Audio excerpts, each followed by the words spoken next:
येईल का जुळून ते? प्रकाश लगेच हॉस्पिटलला यायला निघाले. इथून पुढे त्यांना आदित्य असं का म्हणाला? दिव्या सिरियस आहे की काय?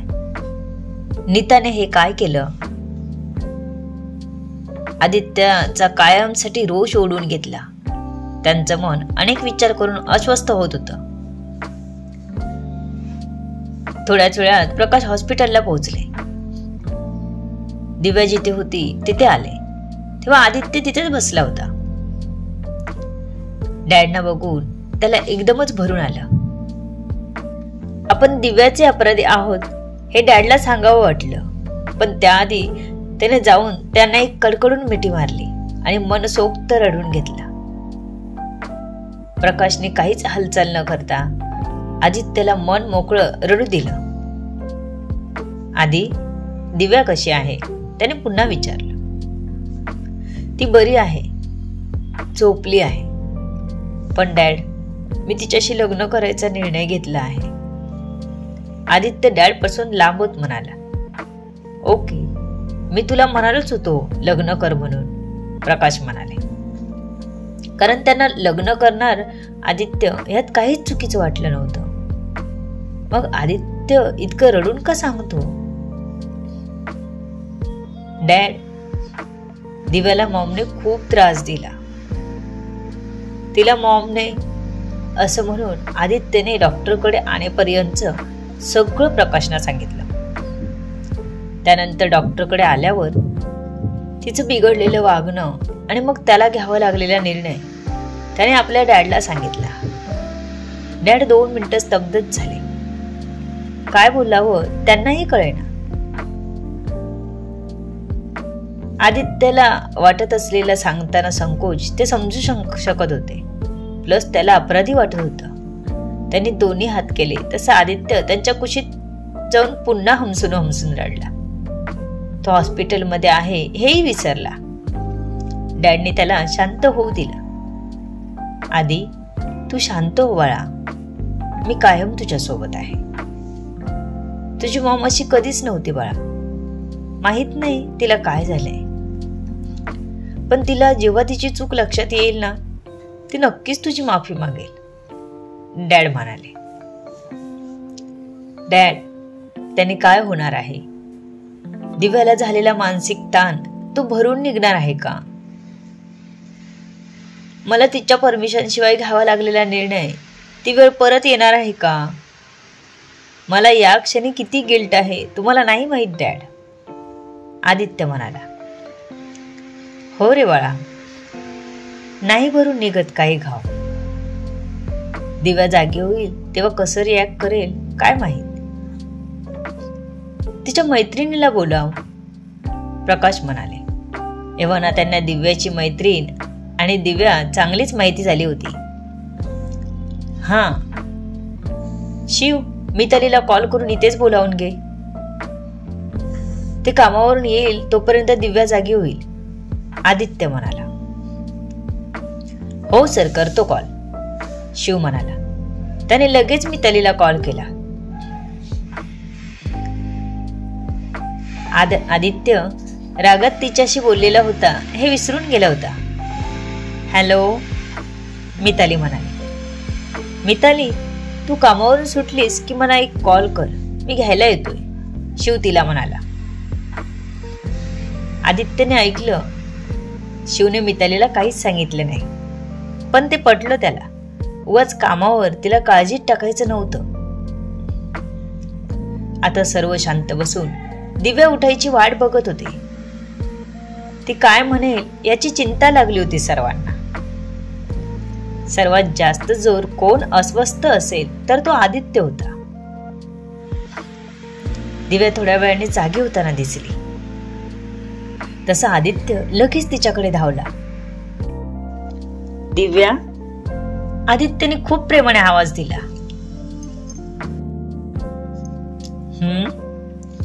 तितकीशी गुंगी उतरली नव्हती तिची. काय होतंय, बरं वाटतंय का तुला? आदित्यने दिव्याला विचारलं. ती एवढंच म्हणत होती. तिला काही बोलायला सुचत नव्हतं. तिने पुन्हा डोळे मिटून घेतले. आदित्यने लगेच डॉक्टरला बोलावलं. डॉक्टर अगदी दुसऱ्या मिनिटाला हजर झाले होते. त्यांनी दिव्याला चेक केलं. मी काही औषधं लिहून देतोय, ती वेळेतच द्यायची त्यांना, आणि खूप काळजी घ्या. कदाचित मानसिक धक्का त्यांना बसू शकतो.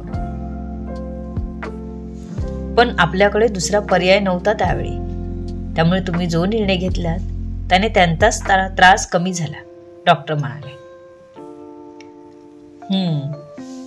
आदित्यने जास्त बोलणं यावर टाळलं होतं, कारण दिव्या जागी होती. जरी तिला डोळे उघडू वाटत नव्हते तरी ती जागी होती.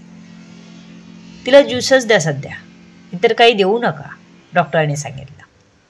ओके, आदित्य म्हणाला आणि शिवला ज्यूस आणायला पाठवला. आदित्यचे डॅड आता दिव्याच्या जवळ आले. दिव्या, कसं वाटतंय बाळा? प्रकाशने विचारलं. बरं वाटतंय, खूप हळू आवाजात तिने आदित्यच्या डॅडनं उत्तर दिलं होतं. डोळे अजूनही बंदच होते तिचे. दिव्या, डोळे उघड, आदित्य तिच्या हातावर हात ठेवत म्हणाला. जड वाटतंय मला, दिव्याने हळूच आवाजात सांगितलं. तुला बाकी बरं वाटतंय ना? आदित्यला खूप टेन्शन आलं होतं. अंग दुखतंय, तिने आदित्यकडे बघून सांगितलं. त्याने तिचा हात पटकन हातात घट्ट पकडला. दिव्या, दिव्या, आय लव्ह यू, आदित्य आपले ओठ तिच्या कपाळावर टेकवत म्हणाला. तो या क्षणी भांबावला होता. ती किंचित गाल वर करत हसली. आपली काय परिस्थिती आहे आणि आदित्य काय बोलतोय असं तिला वाटत होतं. तर आदित्यला पुन्हा अपराधीपण जाणवू लागलेलं, त्यामुळे तो अस्थिर झाला होता. दिव्या, मला माफ करशील? आदित्यने विचारलं. आणि दिव्याला काहीच कळेना. आदित्य आपल्याला असं काय विचारतोय? का? त्या परिस्थितीतही तिने विचारलं. एक गुन्हा केलाय मी, तू जी शिक्षा देशील ती मान्य. आदित्यने हात अजूनच घट्ट केला होता.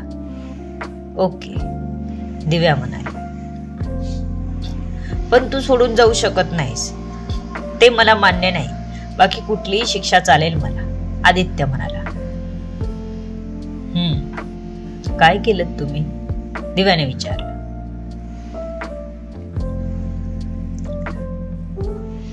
तुला खूप त्रास होत होता. तू प्रचंड आक्रमकपणे मला खेळली होतीस. शेवटी मला तुझी मदत करावी लागली. आदित्य एकदम कोड्यात बोलला. एकतर त्या लिक्विडचा असर अजून उतरला नव्हता तिचा, आणि आदित्य कसली मदत केली सांगत होता काही कळत नव्हतं.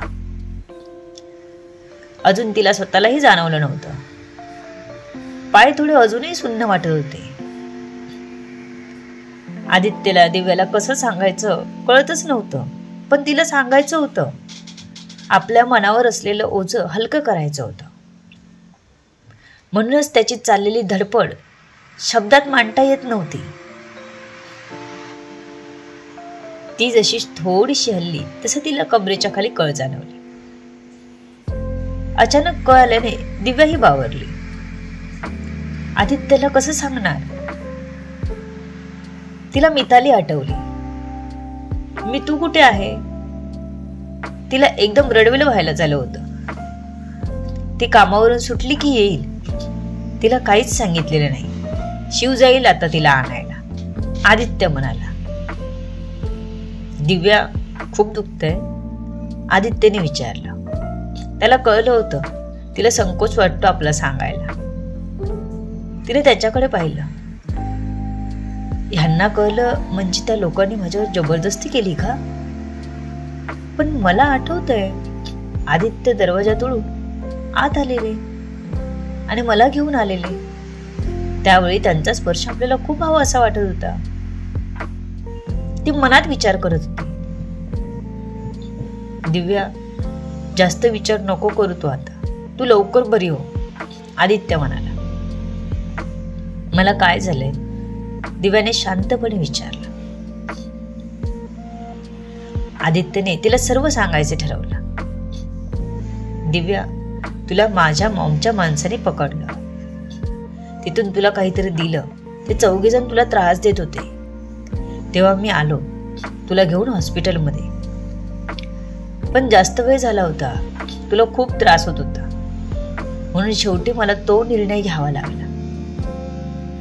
आय एम सॉरी, आदित्य म्हणाला आणि तिचे हात हातात घेत डोक्याला लावले. त्याला अजूनही अपराधी वाटणं तिला सांगल्याशिवाय कमी होणार नव्हतं. दिव्या एकदमच शांत झाली. दिव्या, माफ करशील मला? मला तुझा त्रास खरंच सहन होत नव्हता. तू माझे शर्टचे बटनही तोडलेस, म्हणून मला तुझ्यासाठी करावं लागलं, आदित्य तिला म्हणाला. दिव्या अजूनही काहीच बोलत नव्हती. दिव्या, बोल ना, आपण लग्न करू. मी शिवला आपल्या लग्नाची तयारी करायला सांगितली आहे. एक सांगू, मला या क्षणी स्वतःला खूप अपराधी वाटते, आदित्य म्हणाला. दिव्या मात्र फक्त शून्यात बघत राहिली होती. To be continued. बघू पुढे काय होतंय. सर्व गोष्टी कळण्यासाठी आरबी व्हायरल व्ह्यूअरवर पुढील येणारे भाग वाचायला आणि ऐकायला विसरू नका. तुमच्या अमूल्य प्रतिसादाची आतुरतेने वाट बघते. लेखिका शब्दवेदी उर्फ संतोषी राणे पाताडे. धन्यवाद. या कथेला जास्तीत जास्त लोकांपर्यंत शेअर करा, कमेंट करा आणि लाईक करा.